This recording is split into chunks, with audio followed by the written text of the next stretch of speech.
नमस्कार. आजच्या व्हिडिओमध्ये मी तुम्हाला आपल्या मुलांच्या जीवनातील अडचणी नष्ट होण्यासाठी आणि मुलांची शिक्षणामध्ये, नोकरीमध्ये, व्यवसायामध्ये प्रगती होण्यासाठी श्रावणी शुक्रवारी मुलांवरून कोणती एक वस्तू ओवाळून टाकायची आहे, कधी ओवाळून टाकायची आहे, ही वस्तू किती वेळा ओवाळायची आहे, याबद्दलची संपूर्ण माहिती सांगणार आहे. पण त्याआधी तुम्ही चॅनलवरती नवीन असाल तर चॅनलला लाईक करा आणि सबस्क्राईब देखील करा. कमेंटमध्ये श्री स्वामी समर्थ किंवा हर हर महादेव किंवा ओम महालक्ष्मी नमः लिहायला विसरू नका.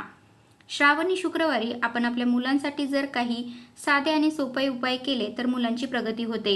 त्यांच्या जीवनातील अडचणी, संकटे, दुःखे नष्ट होत असतात. उद्या श्रावणातील दुसरा शुक्रवार आलेला आहे आणि या दिवशी आपण आपल्या मुलांवरून एक वस्तू ही ओवाळून टाकायची आहे, ज्यामुळे आपल्या मुलांच्या जीवनातील अडचणी ह्या नष्ट होतील आणि मुलांची शिक्षणामध्ये, नोकरीमध्ये, व्यवसायामध्ये प्रगती होईल. त्यांना त्यांच्या जीवनामध्ये यश मिळेल.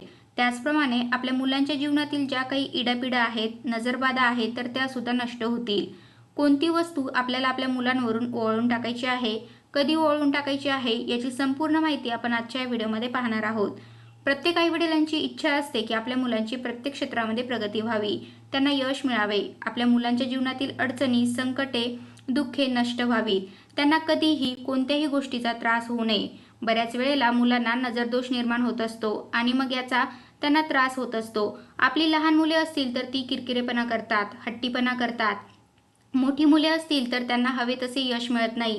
त्यांच्या जीवनामध्ये सतत काही ना काही अडचणी येत असतात आणि म्हणूनच आपल्याला मुलांवरून एक वस्तू जी आहे तर ती ओवाळून टाकायची आहे.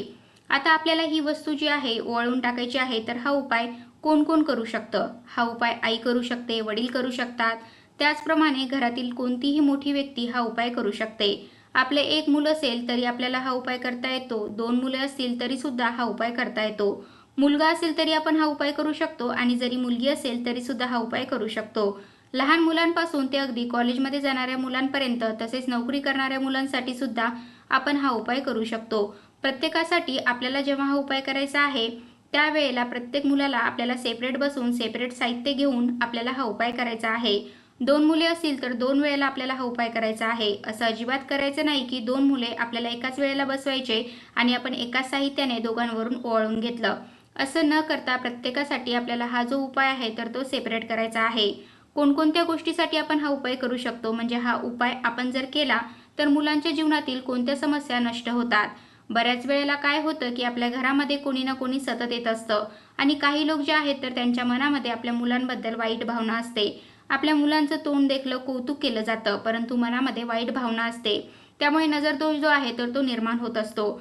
तसेच मुले जेव्हा शाळा, कॉलेजमध्ये जातात तर त्यावेळेला सुद्धा कधी कधी त्यांना वाईट शक्तींचा त्रास होत असतो. म्हणूनच आपल्याला हा जो उपाय आहे तर तो करायचा आहे. हा उपाय आपल्याला करायचा आहे संध्याकाळच्या वेळेला, तिन्ही सांजेच्या वेळेला 6:30 ते 7:30 ही जी वेळ आहे तर या वेळामध्ये शक्यतो हा उपाय करायचा आहे.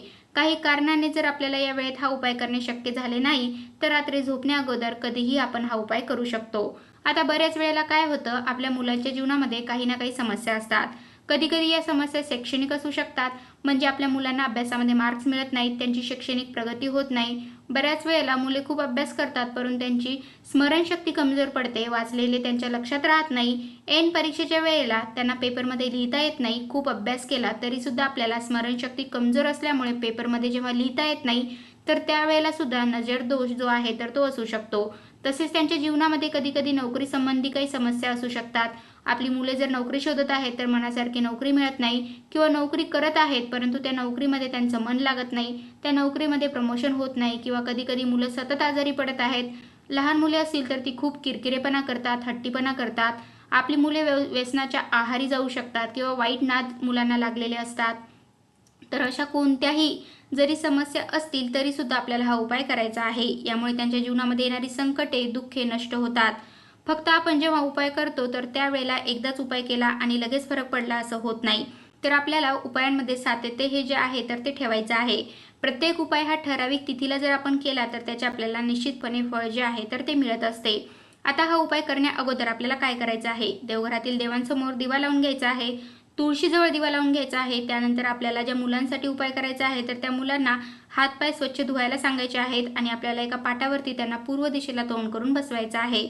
चुकूनही दक्षिण दिशेला किंवा उत्तर दिशेला आपल्याला तोंड जे आहे तर ते करायचं नाही. पूर्व किंवा पश्चिम तर या 2 दिशेला तोंड येईल अशा प्रकारे बसवायचं आहे. आणि त्यानंतर आपल्याला मुलांवरून काही वस्तू ज्या आहेत तर त्या ओवाळून घ्यायच्या आहेत. आता या व्हिडिओमध्ये आपण 2 प्रकारे वस्तू बघणार आहोत. दोन्हीपैकी कोणत्याही एका प्रकारे आपण हा उपाय करू शकतो. आता पहिला जो उपाय आहे तर यासाठी आपल्याला लागणार आहे ते म्हणजे लाल वाळलेल्या 5 मिरच्या. मिरच्या अखंड देठासह घ्यायच्या आहेत. तुटलेल्या मिरच्या किंवा देठ नसलेल्या मिरच्या घ्यायच्या नाहीत. 3 खडे मिठाचे खडे घ्यायचे आहेत आणि आपल्याला थोडीशी 5 ते 7 दाणे मोहरी घ्यायची आहे आणि हे साहित्य आपल्या मुलांवरून आपल्याला ओवाळून घ्यायचं आहे. घड्याळाचा काटा ज्याप्रमाणे फिरतो तर घड्याळाच्या काट्याच्या दिशेमध्ये आपल्याला हे साहित्य मुलांवरून ओवाळून घ्यायचं आहे. किती वेळेला ओवाळायचं तर 3 वेळेला किंवा 7 वेळेला आपल्याला ओवाळायचं आहे. डोक्यांपासून पायापर्यंत आपल्याला हे ओवाळून घ्यायचं आहे. म्हणजे थोडक्यात काय तर मीठ मिरचीने आपल्याला आपल्या मुलांची नजर जी आहे तर ती काढायची आहे. आणि यानंतर हे साहित्य आपल्याला अग्नीमध्ये टाकायचं आहे. आपल्याकडे चूल असेल तर चुलीमध्ये आपल्याला अगोदर अग्नी प्रज्वलित करायची आहे. चूल नसेल तर अगदी एखाद्या भांड्यामध्ये आपण कागद वगैरे सुद्धा पेटवू शकतो आणि त्यामध्ये हे टाकायचं आहे. जेव्हा आपण हे साहित्य मुलांवरून ओवाळतो त्यावेळेला आपल्याला काहीही बोलायचं नाही आणि जेव्हा हे साहित्य आपण अग्नीमध्ये टाकतो त्यानंतरच मुलाला उठायला सांगायचं आहे. तर अशा प्रकारे एका मुलाचा उपाय करून झाल्यानंतर दुसऱ्या मुलाला बसायला सांगून आपण हा उपाय करू शकतो. आता जर अग्नी पेटवणे शक्य नसेल तर मीठ आणि मोहरी घ्यायची आहे.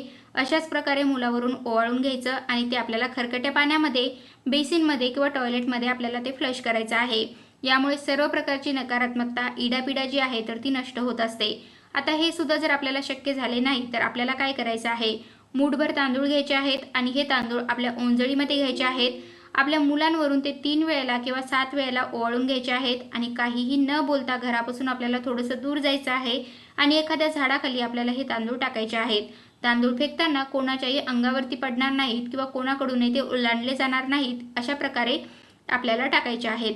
कारण यामध्ये सर्व प्रकारची नकारात्मकता कॅप्चर होते. आपण केलेल्या उपायाचा इतरांना त्रास होणार नाही अशा प्रकारे आपल्याला उपाय करायचा आहे. आणि जेव्हा आपण हे तांदूळ बाहेर घेऊन जातो आणि टाकतो आणि परत घरी येतो त्यावेळेला आपल्याला मागे वळून पाहायचं नाही आणि घरामध्ये जाताना मात्र आपल्याला हातपाय स्वच्छ धुवून घरामध्ये जायचं आहे. तर अशा प्रकारे आजच्या व्हिडिओमध्ये मी तुम्हाला आपल्या मुलांच्या जीवनातील अडचणी नष्ट होण्यासाठी आणि मुलांची शिक्षणामध्ये, नोकरीमध्ये, व्यवसायामध्ये प्रगती होण्यासाठी श्रावणी शुक्रवारी मुलांवरून कोणती एक वस्तू ओवाळून टाकायची आहे, कधी ओवाळून टाकायची आहे, ही वस्तू किती वेळा ओवाळायची आहे याबद्दलची संपूर्ण माहिती सांगण्याचा प्रयत्न केला आहे. कसा वाटला तुम्हाला माझा आजचा व्हिडिओ कमेंट करून नक्की सांगा. आणि हा व्हिडिओ जर तुम्हाला आवडला असल्यास तर हा व्हिडिओ तुम्ही तुमच्या मित्रपरिवारांसोबत नक्की शेअर करा. आणि तुम्ही सुद्धा तुमच्या मुलांवरून ह्या वस्तू अवश्य उतरून टाका, जेणेकरून त्यांची शिक्षणामध्ये, नोकरीमध्ये, व्यवसायामध्ये प्रगती होईल आणि त्यांच्या आयुष्यातील सर्व अडचणी, दुःखे, संकटे नष्ट होतील आणि त्यांना सर्व कामामध्ये प्रगती मिळेल.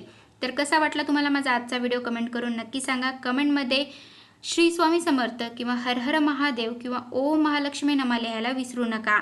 धन्यवाद.